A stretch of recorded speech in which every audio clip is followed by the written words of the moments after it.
환우분들 안녕하세요. 저는 고려대학교 안암병원 혈액내과에 근무하는 최윤석입니다. 오늘 우리 한국혈액암협회를 통해서 미만성 거대 비세포 림프종 웨비나를 진행을 하게 됐고요. 오늘은 아마 이 질병 자체에 대한 내용이 매우 광범위하겠지만 주로 최신 치료 전략을 초기 치료와 재발 불응 상태에서의 치료에 모두 초점을 맞추어서 정리해서 좀 설명을 드리고자 합니다. 일단 구체적인 치료와 관련된 말씀을 드리기에 앞서서 우리 이 미만성 거대 비세포 림프종 진단을 처음 받으시는 환우분들이 공통적으로 많이 던지시게 되는 그런 질문들에 대해서 몇 가지 오리엔테이션을 먼저 드리고자 합니다. 비단 림프종뿐만이 아닐 겁니다. 이 암이나 혹은 예상하지 못했던 질병의 진단을 받았을 때 왜 도대체 나한테 이런 병이 생겼을까? 이게 두 가지 의미가 있을 거예요. 그러니까 나는 건강하게 잘 살았다라고 생각을 했는데 왜 하필 나한테 이런 병이 생겼을까라는 측면의 질문일 수도 있고, 그리고 실제로 이게 무슨 원인이 있어서 생긴 병은 아닐까라는 그런 차원에서 두 가지 측면에서 아마 많은 질문들을 하시는 것 같습니다. 근데 이 병이 생기게 된 건 누구의 잘못도 아닙니다. 좀 뭐 원색적으로 말씀을 드리면 그냥 재수가 없는 거예요. 그러니까 어떤 랜덤한 그런 돌연변이에 의해서, 무작위로 발생하는 돌연변이에 의해서 이 병이 생겼을 뿐이지, 뭐 담배를 피워서 무슨 병이 생겼다, 술을 드셔서 무슨 병이 생겼다 같은 그런 특정할 만한 어떤 원인이 있는 것은 아닙니다. 그렇기 때문에 본인을 자책할 필요도 없고, 그리고 특별히 이 이후에 치료나 이런 투병 과정을 거침에 있어서 너무 과도하게 본인의 생활 습관에 대해서 강박을 갖고 조절하거나 그러실 필요도 없다는 말씀을 드립니다. 두 번째, 이거 매우 중요한 질문인데요. 저는 결국에 이 병을 완치할 수 있을까요? 라는 흔히 없는 질문을 던지시게 되는데, 이 답은 의외로 간단합니다. 결국에 이 림프종이라는 병, 특히 이 미만성 거대 비세포 림프종이라는 병은 나아야 하는 병입니다. 그리고 실제로 절대 다수의 환우분들은 이 병을 극복을 하고 계십니다. 일반적으로 저희가 항암화학 치료를 시작하기 전에 저희 학생들한테도 똑같은 교육을 하는데요. 항암화학 치료의 목적이 두 가지가 있습니다. 첫 번째는 근치적 목적으로 치료를 하는 경우가 있고, 두 번째는 완화적 목적으로 치료를 시작하는 경우가 있어요.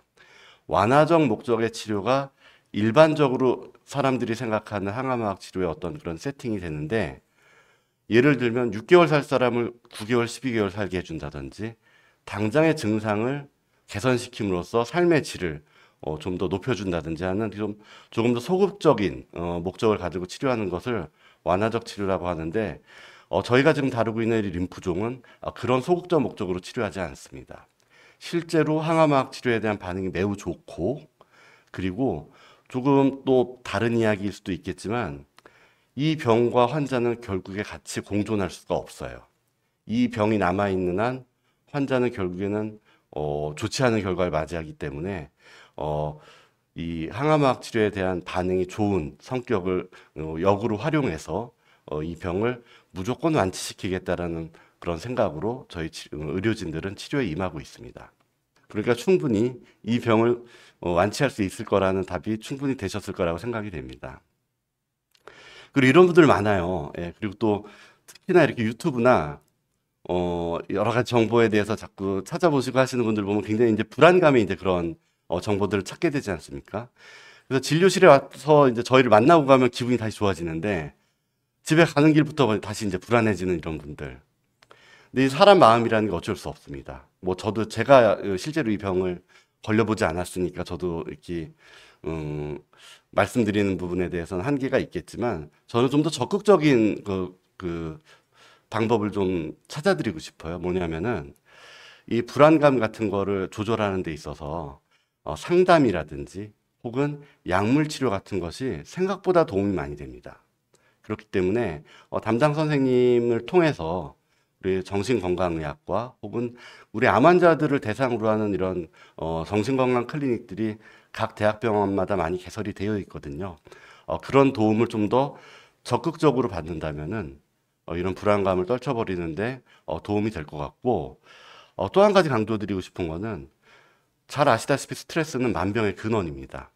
이런 불안감이 스트레스가 되고 그 스트레스가 결국에는 우리 환우분들이 이 림프종을 극복해 나가는데 전혀 도움이 되지 않습니다. 뭐 이런 조언을 조금 더 마음에 새기신다면은 이런 불안감을 극복하시는데 조금이나마 도움이 되지 않을까라는 생각이 들고요. 그리고 이거 조금 다른 이야기일 수도 있는데 이제 자녀분들이 이런 말씀하시는 경우들이 있어요. 저희 부모님이 이미 연세가 너무 많으신데 이거 항암 치료 받다가 고생만 하시고 뭐 이게 과연 이 치료를 시작하는 것이 맞는 결정일까요?라는 이제 질문들을 많이 하시는데 환자분들의 상황에 따라서 굉장히 다르게 접근이 되어야 될 부분이긴 합니다만 만일에 현재 연세가 많으신 환자분이라 하더라도 이 현재 상황이 나빠지게 된 상태가 나빠지게 된 원인이 림프종과 직접적인 연관이 있고 그것이 재빨리 해결이 된다면 그 조금 더 건강하셨던 상태로 돌아갈 수 있을 것 같다라는 판단이 선다면은 치료를 받는 것이 오히려 더 합리적인 결정이 될 수가 있겠고요. 이 병 전에 어느 정도의 건강 상태를 가지고 계셨는지가 굉장히 중요한 결정 요인이 되겠지만 역시 여러 가지 상황을 함께 고려해서 담당 교수님과 현명한 판단을 하시는 게 맞을 것 같고 조금 더 현실적으로 말씀을 드린다면은 이게 치료받지 않은 미만성 거대 비세포 림프종의 결과는 뭐 아시는 바와 같이 좋지가 않습니다. 그렇기 때문에 조금 더 적극적인 치료가 그리고 또 이 질병 자체가 항암화학 치료에 매우 반응이 좋다라는 부분을 고려를 한다면은 고령 자체가 어떤 치료에 절대적인 금기 상황이 되지 않는다는 것은 그렇게 이해를 부탁을 드릴 수 있을 것 같습니다. 그래서 이제 본격적인 오늘 이제 치료 말씀을 드릴 예정입니다. 그래서 오늘 강의는 미만성 거대 비세포 림프종 환자의 진료의 흐름을 좀 먼저 말씀을 드리고 다루고자 하는 이제 최신이라고 말씀을 드렸는데 어떤 치료의 원칙과 실제에 대해서 좀 설명을 드리겠습니다. 다들 경험하셨다시피 이 림프종의 진단은 조직 검사에 근거합니다. 림프절을 다 떼어내는 검사가 되었던 혹은 바늘을 통한 검사가 되었던 간에 이 조직 검사를 통해서 얻은 검체를 현미경을 보고 병리 교수님들께서 진단을 해주십니다. 특히 이제 림프종의 진단 같은 경우는 당신이 림프종입니다를 진단하는데 그치지 않고 어떤 종류의 림프종인지를 반드시 특정해 드려야지 그게 진단이 맞춰지는 거기 때문에 어떠한 경우에는 바늘 조직 검사만 가지고는 그런 특정 세부 I형에 대한 결정이 어려운 경우가 있어서 나는 조직 검사를 했는데 다시 조직 검사를 하자고 하네요 라고 하는 경우가 생길 수가 있습니다. 그래서 이 현미경을 보면은 이렇게 저배율 사진, 고배율 사진에서 이런 우리가 HNE 염색이라는 사진을 이제 보고 특수 염색을 통해서 이 세포들이 어떤 성격을 가지고 있는 어떤 계열의 세포인지를 확인을 하는 그런 진단 작업을 거치게 됩니다. 근데 요즘에는 이런 이제 단순한 형태학적인 그 검사에 더하여 휘씨 검사라든지 차세대 염기서열 분석 검사 같은 약간 아마 그 비용이 조금 이제 소요되는 검사라고 아마 경험을 하셨을 수도 있는데 피쉬 검사 같은 경우나 이런 차세대 염기서열 분석 검사가 조금 더 정밀하게 환자들의 림프종의 종류라든지 알맞은 치료를 맞춰 나가는 데 있어서 어떤 배경 정보를 추가적으로 제공하는 경우가 많기 때문에 흔히 실시가 되고 있습니다. 그래서 아마 예를 들면은 뭐 더블 힛 림프종이라고 하는 종류의 미만성 거대 비세포 림프종의 특정 A형을 진단하기 위해서는 반드시 피쉬 검사가 필요하게 되고요. 특정 돌연 변이가 존재하는 여부나 양상에 대한 정보들은 이 차세대 염기서열 분석 검사를 통해서 얻게 되는데 이를 통해서 초치료 시에는 큰 정보가 안 될 수도 있지만 재발 시에 어떤 임상시험에 참여한다든지 했을 때 어떤 치료가 조금 더 적합하겠다라는 근거를 마련할 수 있는 정보가 되기도 합니다.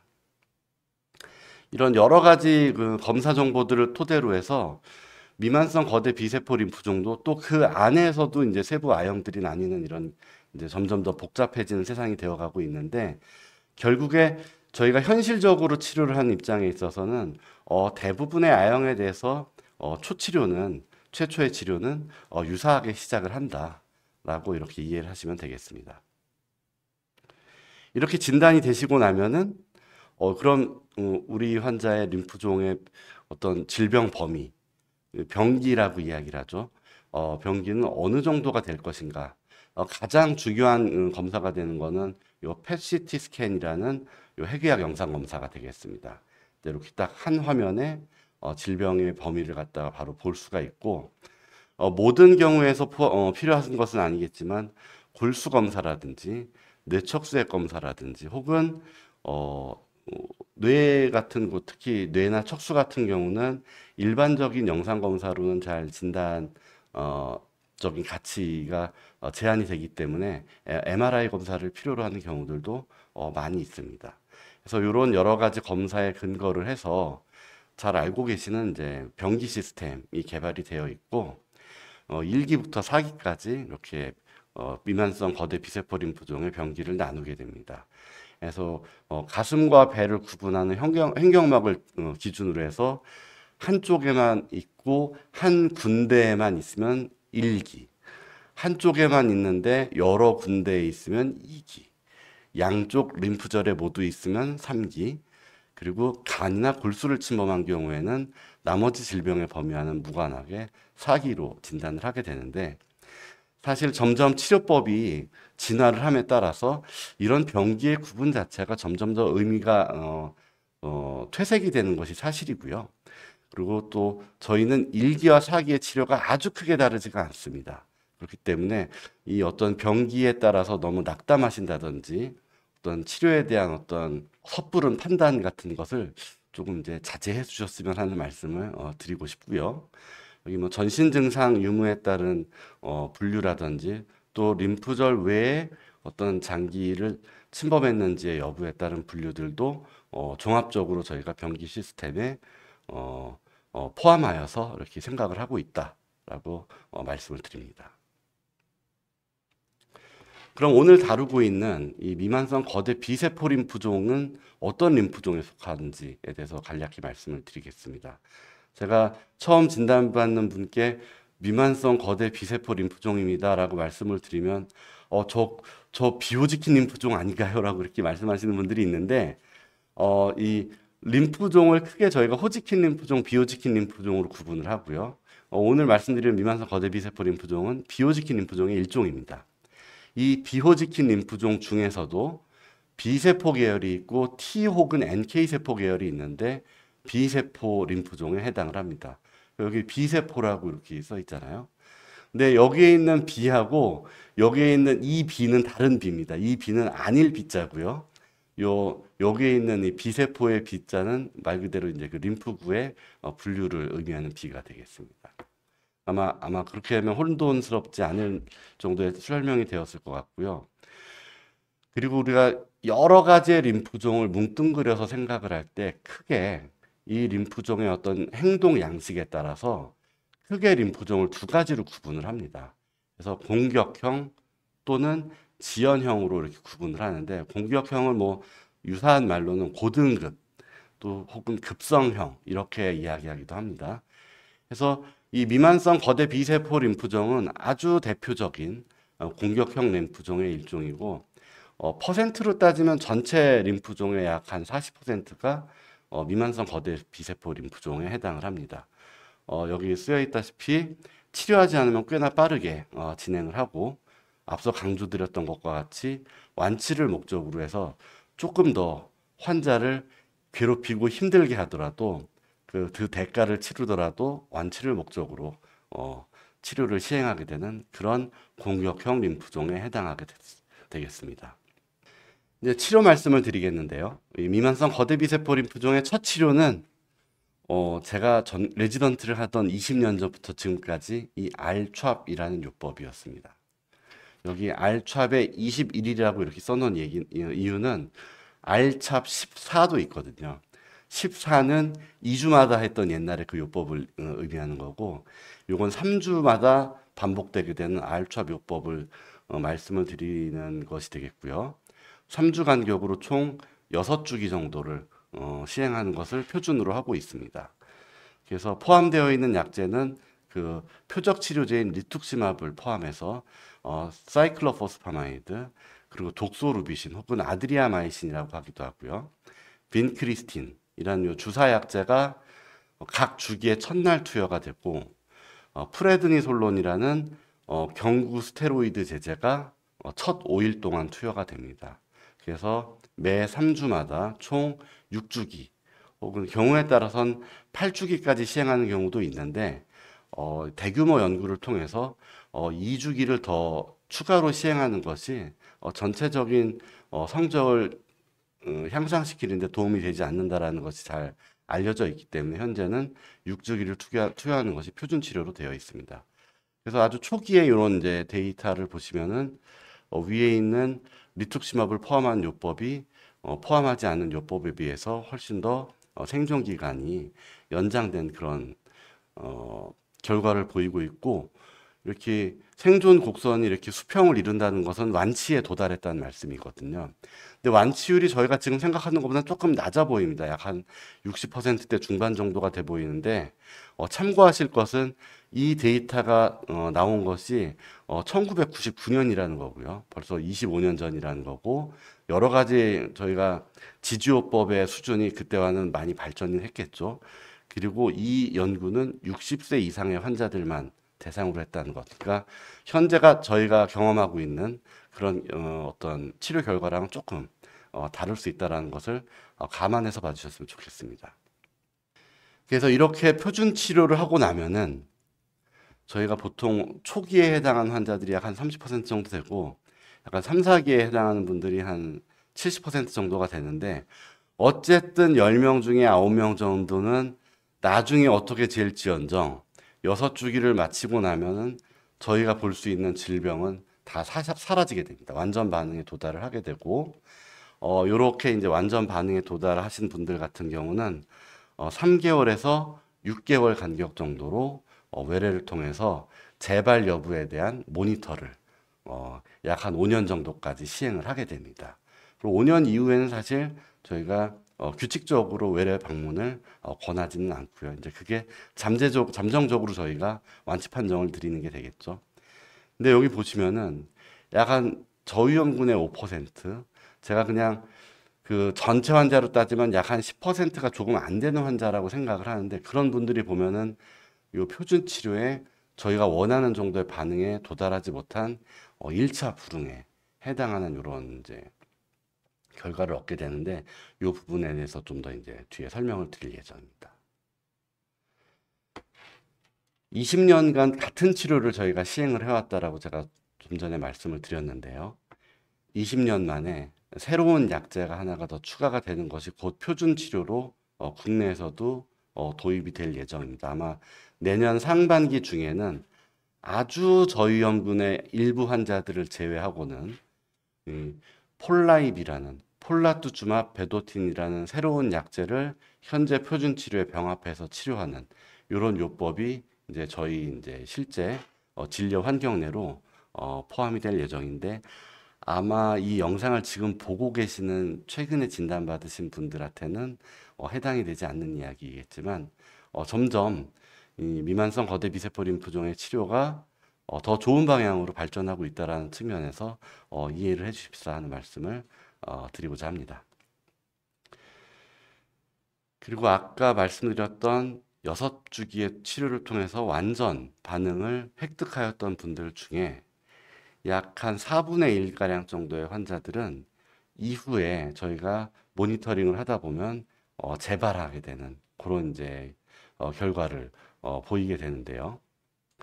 그래서 이 이후에는 제가 재발 또는 불응했던 미만성 거대 비세포 림프종 환자들의 치료 원칙에 대해서 말씀을 드리고자 합니다. 먼저 좀 더 먼저 말씀을 드렸던 1차 불응성, 즉 알츠압 요법 6번 하는 도중 내지는 치료가 별로 마친 지 얼마 안 돼 가지고 질병이 다시 나빠진 그런 1차 불응성 질환 환자들의 치료 원칙을 말씀을 드리면은 이 가늠자가 되는 어떤 그 저희의 이제 판단의 기준이 되는 것은 카티 세포 치료의 대상이 되는지의 여부입니다. 아마 환자의 어떤 카티세포 치료를 받을 수 있는 정도의 충분한 컨디션이 되는지에 대한 여부인데, 많이 뭐 검색을 해보셨겠지만 잠깐 그 카티세포 치료에 대해서 잠깐 제가 먼저 말씀을 드리면은, 이 환자의 백혈구, 그 중에도 면역세포에 해당하는 림프구를 이렇게 채집을 합니다. 그럼 채집을 해가지고 그, 그 면역세포 중에 T세포라는 것을 골라서 그 T세포에다가 유전공학적인 어떤 테크닉을 활용해서 이 T세포가 림프종 세포를 특이적으로 인식할 수 있게끔 뭔가 리프로그래밍을 시켜줍니다. 그러면 얘가 림프종 세포를 인지하게끔 이렇게 리프로그램이 다시 됐기 때문에 나중에 얘가 림프종 세포, 암세포를 만나면은 걔네들을 막 공격을 해요. 그래서 그렇게 프로그래밍이 된 애들을 대량으로 저희가 팽창을 시킬 수가 있습니다. 그럼 그것을 다시 받아서 동일한 환자에게 주게 되면 그것을 저희가 카티 세포 치료라고 이야기를 하는데, 이런 일련의 과정을 거치게 되기 위해서는 이게 환자의 어떤 여러 가지 재반 컨디션 자체가 너무 고령이어도 문제가 되고, 또 동반 질환 같은 것이 있으면은 쉽게 이 카티세포 치료를 고려하기가 어려운 경우들이 좀 있거든요.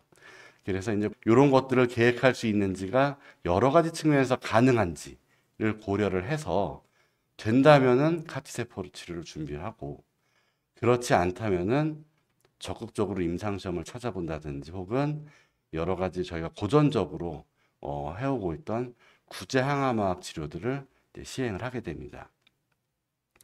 근데 이제 국제적인 가이드라인이나 저희가 보는 교과서에서는 이렇게 제안을 하고 있지만, 실제 우리나라의 현실에서는 이렇게 1차 불응성 미만성 거대 비세포 림프종 환자에서 카티세포 치료를 적용하기에 다소 한계가 있습니다. 저희가 현재 사용이 가능한, 허가가 되고 또 건강보험 급여가 적용이 돼서 실제로 저희가 하고 있는 카티세포 치료 제제는 이렇게 1차 불응이라고 하면은 두 번째 치료잖아요. 그러니까 두 번째 치료가 아니라 세 번째 치료부터 저희가 시행을 할 수 있게끔 적응증을 받았고요. 그리고 그 치료 허가가 된 카티세포 제제는 이런 1차 불응성 질환을 대상으로 한 임상시험에서는 그다지 우월한 결과를 보이지를 못했습니다.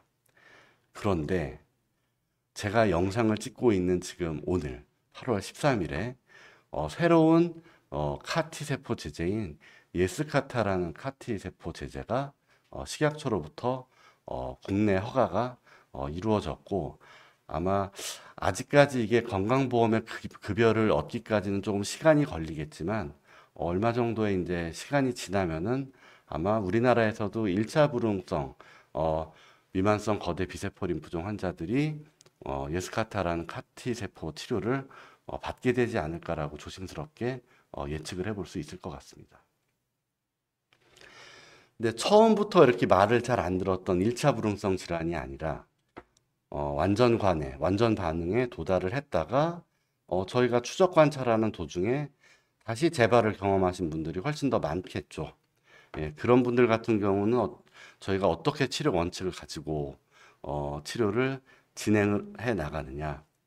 여기서는 저희의 이런 판단의 기준이 되는 것이 이 환자가 자가조혈모 세포 이식을 받을 수 있는 분인지를 판단의 근거로 삼게 됩니다.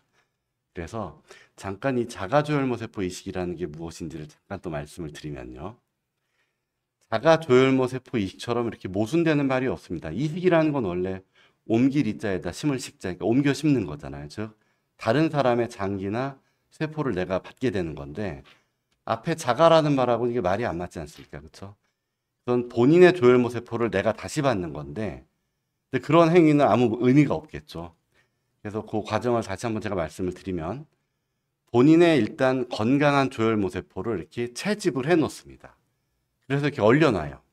영화에서 나오는 냉동 인간처럼 이렇게 얼려놓으면은 나중에 녹여보면 얘네들이 다 팔팔하게 살아 있습니다. 근데 그 사이에 우리가 무슨 짓을 하느냐? 이 림프종 환자들 같은 경우는 앞서도 제가 계속 강조드렸다시피 림프종이라는 병이 항암제에 굉장히 감수성이 좋은, 항암제를 주면 줄수록 병은 어쨌든 간에 잘 청소가 되는 그런 성격을 가지고 있기 때문에 저희가 꽤나 고용량의 항암제를 주게 되면은 이 환자 몸에 남아있는 림프종을 가능한 많이 죽일 수 있겠다라는 이런 개념을 가지고 있습니다. 근데 무한정 많은 항암제를 주게 되면 환자의 골수, 환자의 조혈모 세포가 너무나 손상을 받아서 이 백혈구 혈소판이 다시는 정상으로 올라오지 않는 그런 상황이 벌어지겠죠.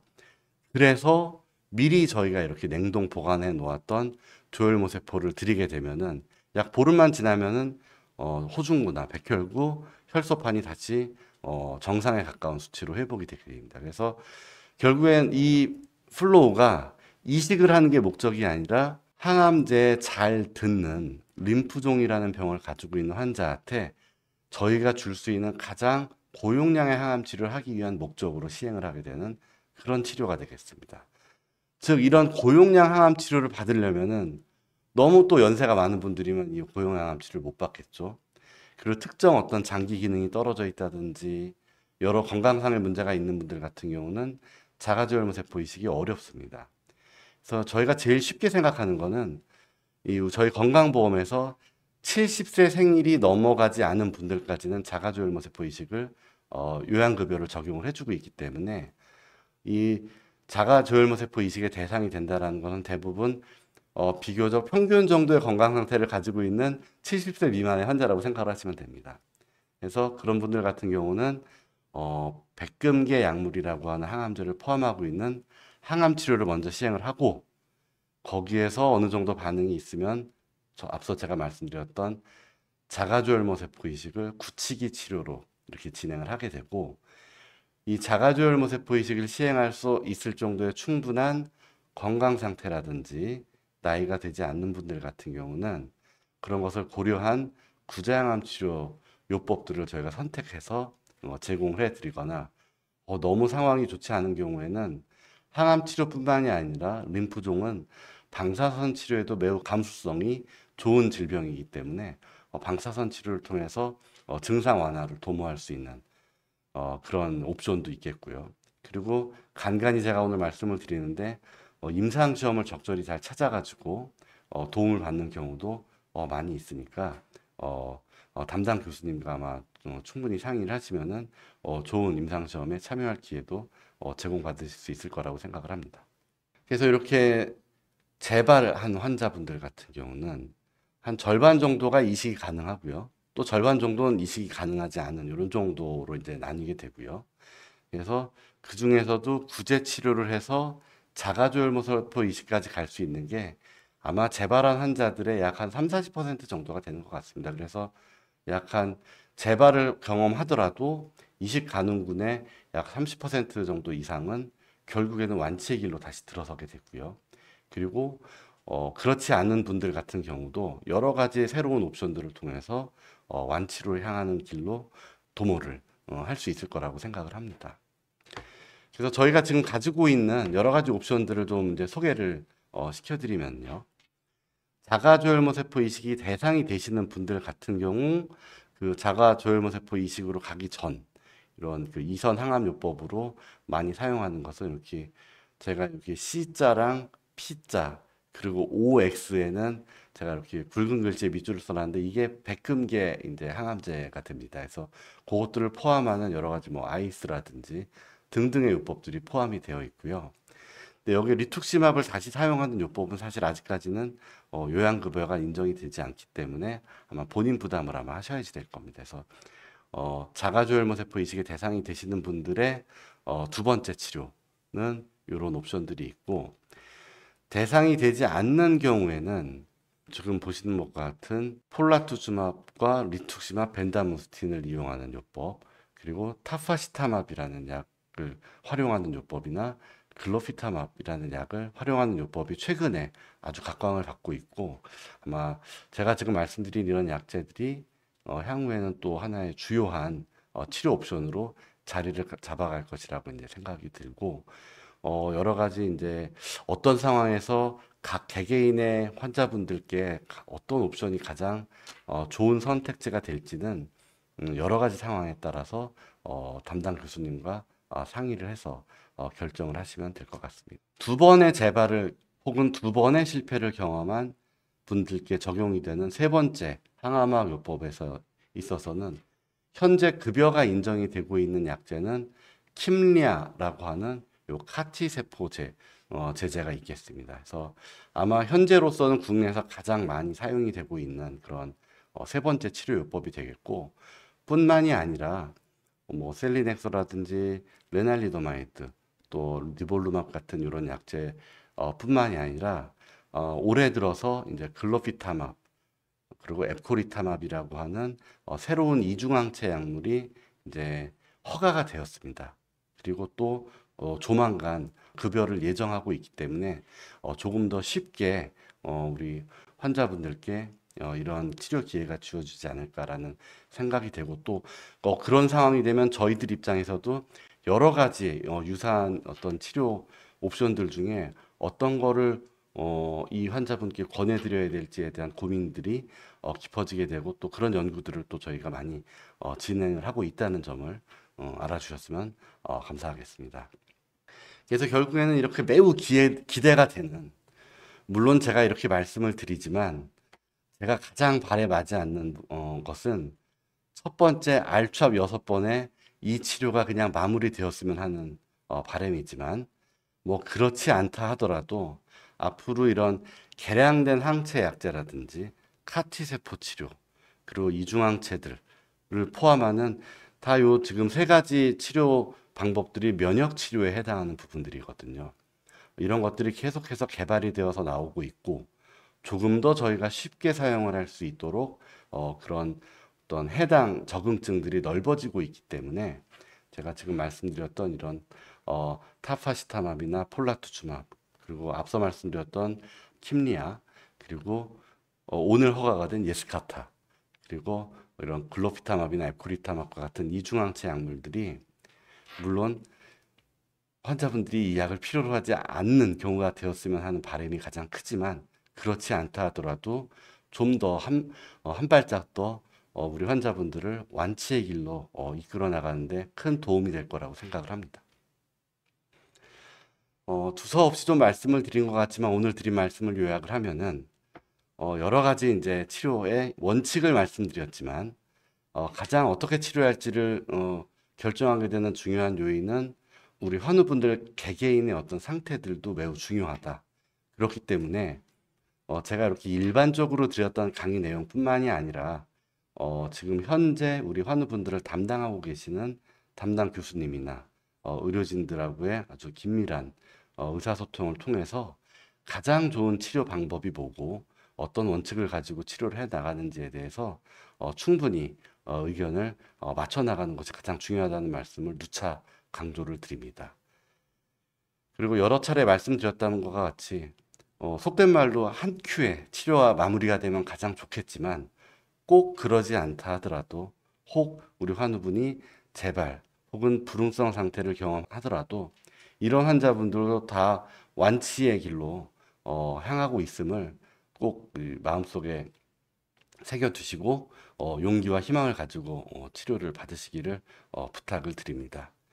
실제로 우리 자가주혈모세포 이식 후에 재발하는 분들이나 여러 차례 이제 재발 불응을 경험하는 환자분들까지도 제가 후반부에 말씀드렸던 여러 가지 면역 치료 방법을 포함한 새로운 치료들을 통해서 아주 좋은 결과들을 얻어나가고 있기 때문에 이런 부분에 대해서 적극적으로 활용을 하는 것이 결국 완치의 길로 나아가는 우리 환우분들의 치료를 위해 중요하지 않을까라고 생각을 합니다.